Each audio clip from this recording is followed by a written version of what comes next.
Hello viewers, welcome to our lecture series on marketing of services, and in that very series we have been talking about how to deal with the services marketing, what are the different P's which we are going to customize in accordance to the need of the services marketing, and in getting aligned with that we have been talking about the new services development as well. Now it's time for us to have a discussion on services branding and its positioning. So I'll be telling you about the branding and positioning of services here in this very lecture of mine. So let us start with the services branding or service branding.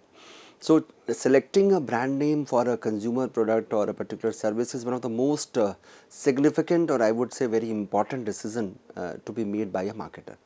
So a well chosen brand name can of course offer a number of specific advantages to the organization. It is the tool with which you are able to differentiate your products or services with that of your competitors. It is just like me having my own name. Suppose I am delivering this lecture and my name is being flashed here. So it indicates, it reflects that this lecture is being delivered by so and so. So just like I am having my own name to differentiate myself from that of other faculty members who are delivering the lectures. Similarly, for services also, the service providers, they try to create their own name, and that is called their brand name. So when we talk about the services branding, of course a well chosen brand name can offer significant benefit or significant specific advantages to the organization, and they include suggesting product benefits, evoking feeling of trust, confidence, security, and of course simplifying the entire shopping process. So the name itself is enough to tell about these things. They talk about quality, they talk about customers' confidence, they talk about security and simplifying the shopping process. Now before we proceed, let me reiterate how do we define brand. And when it comes to definition, we always believe into the definition given by American Marketing Association, and it actually defines brand as a name, term, sign, symbol or design, or even a combination of all these, which is intended to identify the goods or services of one seller or group of sellers and to differentiate them from those of their competitors. So as I told you previously that it can be a name, it can be a term, sign, symbol or design, or even the combination of it, which is used to differentiate your product or services with that of your competitors. That is called a brand name. So of course the brand name is going to be registered, and once you get it registered, it becomes your trademark, it becomes your registered trademark which nobody else can copy. So we all understand that although branding has received considerable attention from marketers across the globe, and of course the researchers who are doing the research in this very field, but the main focus has been on physical goods rather than services. If you go to the entire literature which is available on branding, you would find that it is flooded with the branding of physical goods, physical products. But for services, the literature is not that wide as it is in case of physical goods. Although services branding has started to receive considerable attention of late.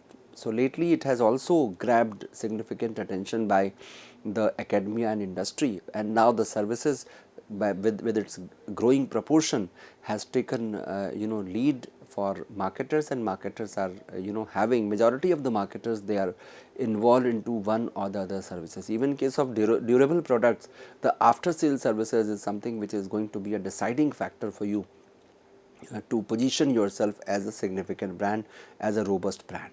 So the intangibility factors which is closely associated with the services, it has led to the suggestion that branding and image creation may be even more critical and difficult and significant for services.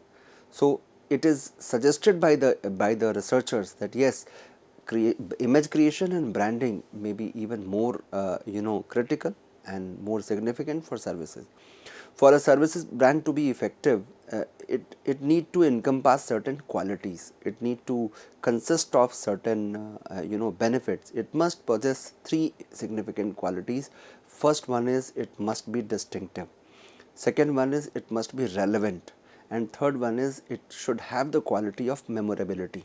You are able to memorize that yes, this is the kind of service which I availed, and I should go for availing the service from the same service provider when the similar need arises. So distinctiveness, relevance and memorability, these are the three key significant features of a service brand. If you want your service to be memorable, if you want your service to be to occupy the memory space of your customer, then you should possess these qualities. Your services must possess these qualities. Now, we should understand the way this branding of services is being completed, is being performed. What is the service branding process? That is something which we need to understand. So, I will be telling you step by step process for services branding. What is the first step? The first step in the service branding process is to identify the wanted brand identity. You have to first and the foremost thing is you have to identify the wanted brand identity, that what exactly should be the identity of my brand as a service provider. And what is this brand identity?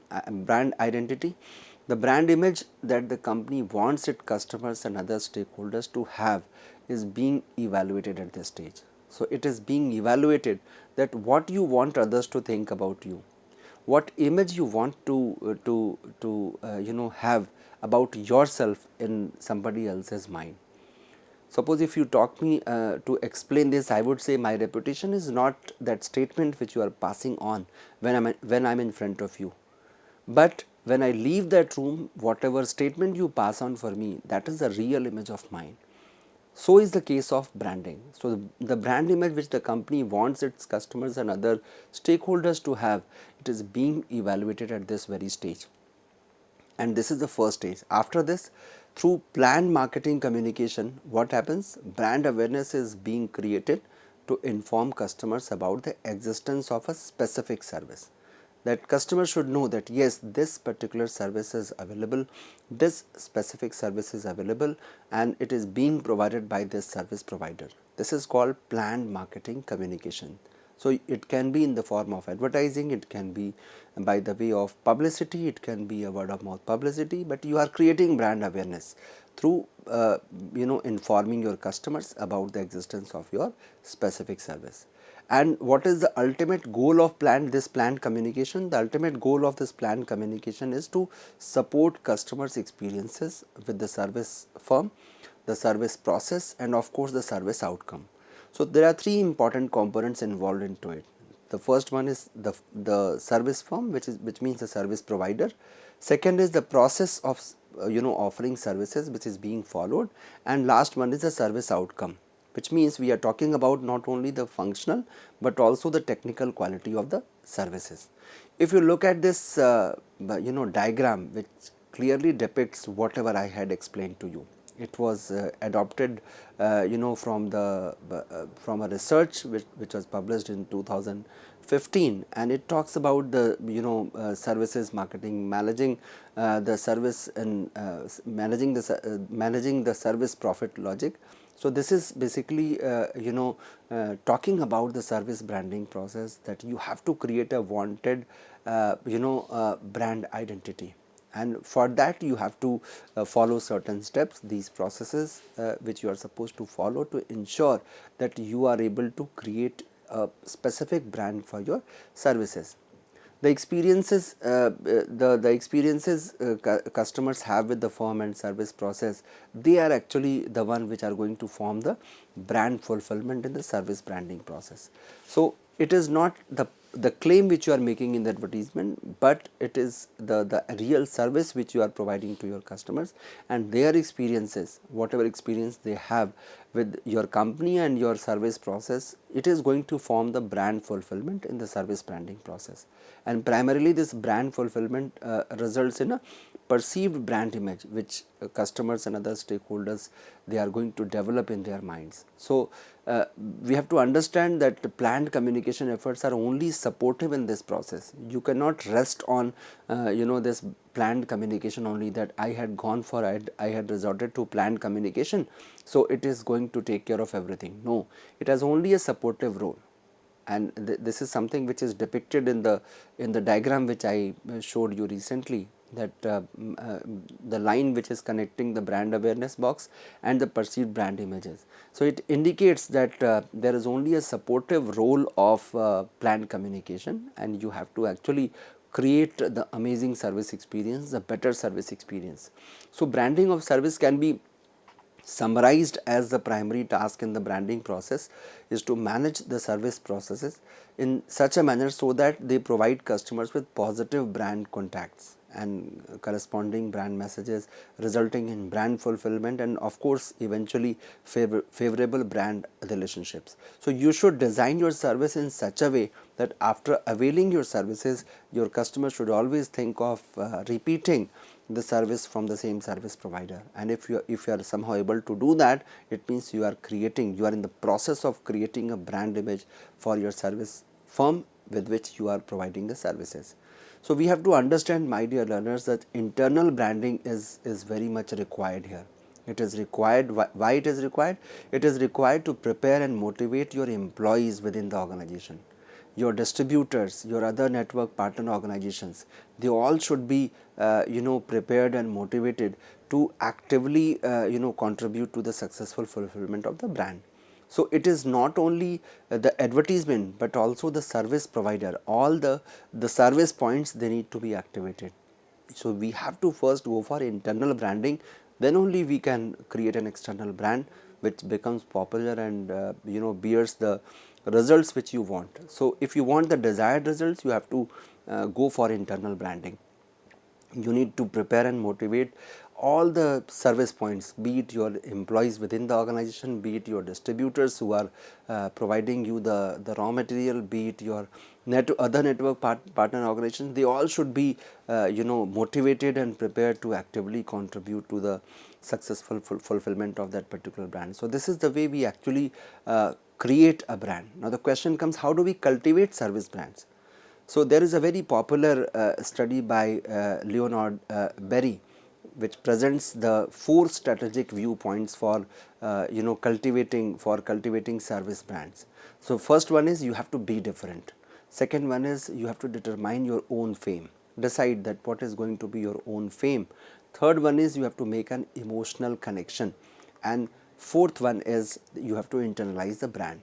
So these are the 4 strategic viewpoints which are suggested by Leonard Berry, who talked about how to cultivate service brand.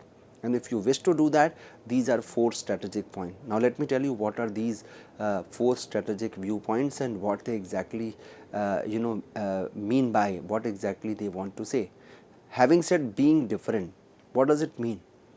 You have to understand that being different means you should be different from that of your competitors, not only in terms of letter but also in terms of spirit. So in letter and spirit you have to be different from that of your competitors if you really wish to create a strong brand image. So firms with strong brands, they innovate rather than imitating existing offerings. They not only imitate but they try to innovate and their service is presented differently than that of their competitors. So you have to be different. If you are emulating others, then of course you are not presenting something new, you are representing whatever is being presented to them. So it is now how do we differentiate services? It is differentiated in such a way that it is distinguishable and draws the attention and interest of the current and potential customers. So you are presenting yourself in such a way that your customers and potential customers, they are naturally they are attracted towards your services. They are able to have a look at your your advertisement, your services offering, your service centers, that yes, this can also be a way service can be provided. And once it is done, the next point is determine your own fame.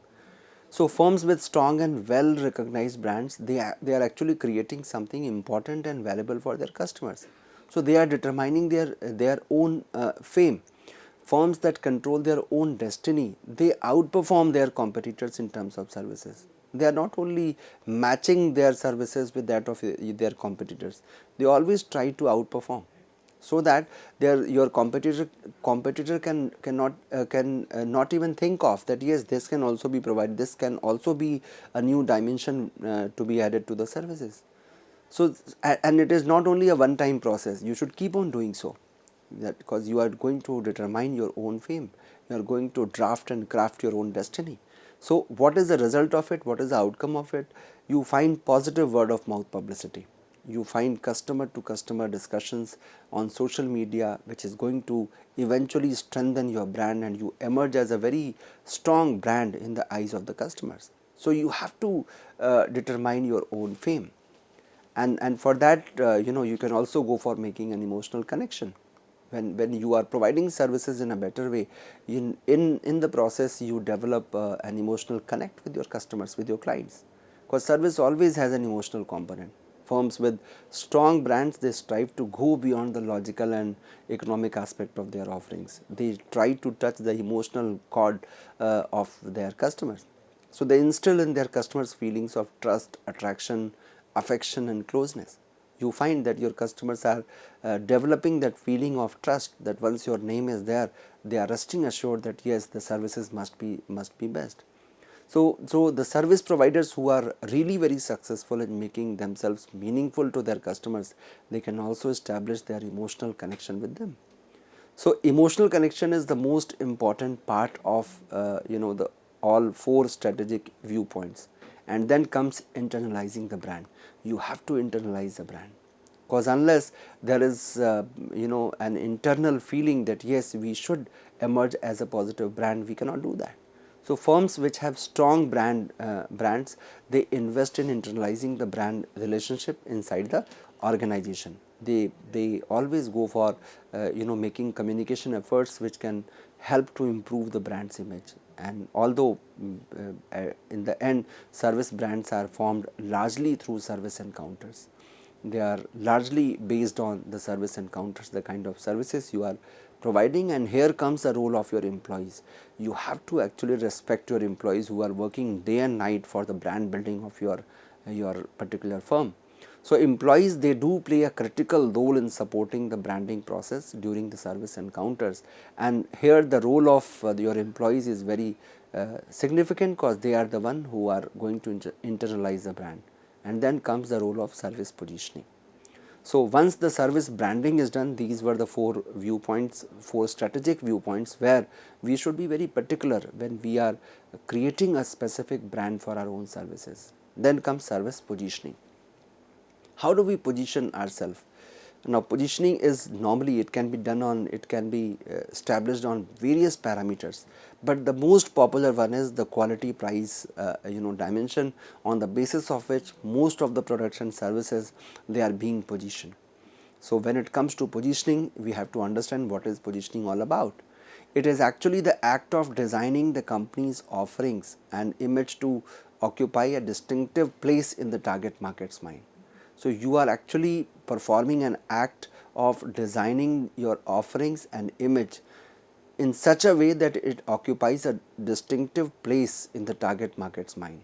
So you are developing a service positioning strategy, and it actually begins with the analysis of customers, competitors and company, which is actually referred to collectively as 3 C's. So here the 3 C's represented by customers, competitors and of course the company. So these three are the important component of services positioning: the customer, competitor and the company. Collectively it is known as 3 C's. So when we are doing an assessment of all aspects of the service offering, and an emphasis on competitive advantage, on attributes that will be valued by customer, it actually helps a firm in determining the key elements of its service positioning strategy, which are normally called as STP: segmentation, targeting and positioning. So the strategy of STP is no different from that of your product marketing. When you are doing the marketing of physical products, there also we do the segmentation, targeting and positioning, and here also in case of services we are doing the same, but with significant differences. When we talk about steps in positioning plans, it actually requires the companies to examine their markets, determine the structure and of course the nature of market segment. Now question comes, how do we do the segmentation? So there are several steps in determining a positioning plan, and it actually includes that you have to first define a market segment. So you are actually classifying the market into various segments. The second step is you decide which segment to target. Among all available segments, you cannot cater to all segments because your resources are limited. As I have been telling you, that one marketer can neither satisfy one need of all the customers or all the needs of one customer, because their resources are limited. So you can't even think of doing, or you can't even think of emerging as the sole service provider. So you have to define a market segment. Once you have identified, you decide which segment to target. And once you have decided your target, you need to understand that what my target consumers expect and value. And after understanding this, you can of course develop a service which caters to their needs.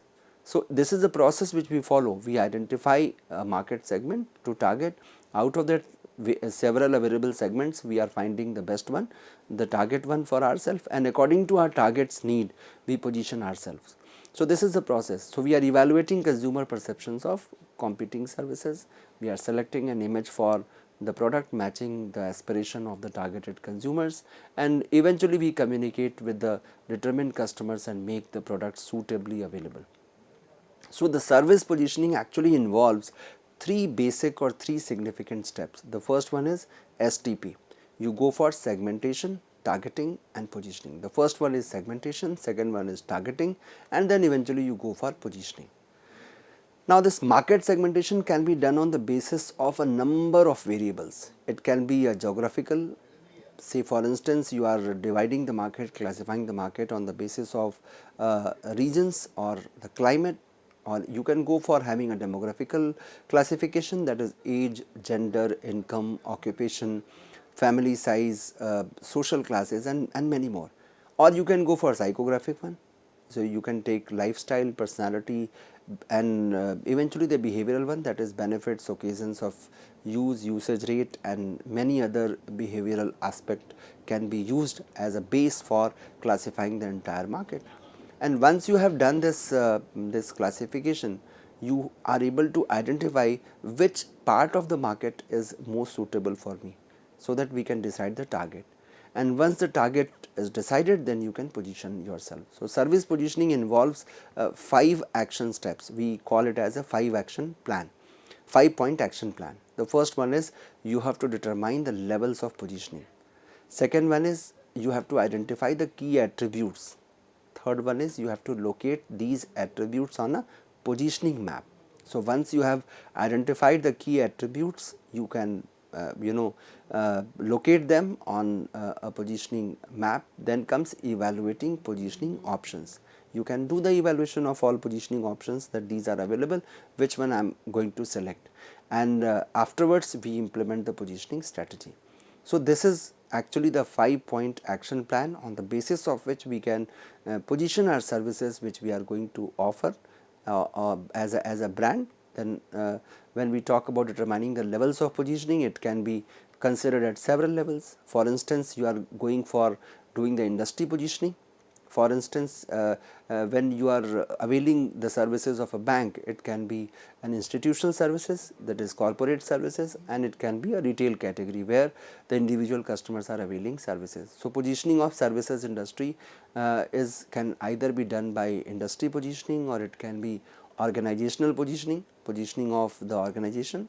Then it can be a product sector positioning, which is positioning a range of related products and services, and it can also be individual product or service positioning. For instance, positioning of specific services. If I have to exemplify, I would say telecom service providers and airlines, they are positioning their services service plans differently for corporate and individual customers. So they have a different plan for corporate clients as compared to what they are offering to their individual customers. So something like that is also being used by the banking service providers. They offer similar services so that they can make a distinction in terms of organizational positioning. So they do have the clients classified on the basis of corporate clients and individual clients. Once you have done that, the second step is you have to identify the key attributes. So in order to identify the key attributes, it is always important to focus on how the purchasing decisions are made by the customers for your specific services. What is the process they are following?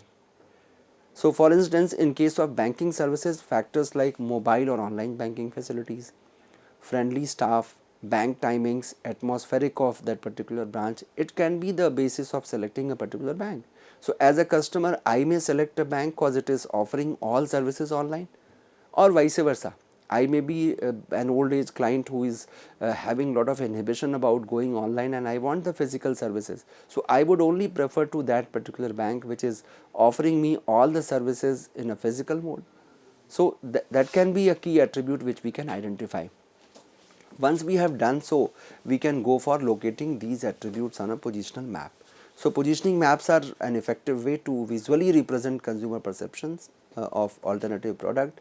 Normally, the most popular example of it is putting it on two dimensions of price and quality, and once it is done, you may evaluate the positioning options. There are different options suggested by different researchers, and I'll be presenting before you those options in due course of our discussion in the next lecture of mine. And once it is done, we go for positioning the particular services. So in this way, my dear learners, we have understood the way we are going to position our particular brand of a particular service. How do we go for creating a brand and positioning it? That is something which we had discussed in today's lecture of mine. So with this, I am concluding this very session on services marketing. Thank you so much.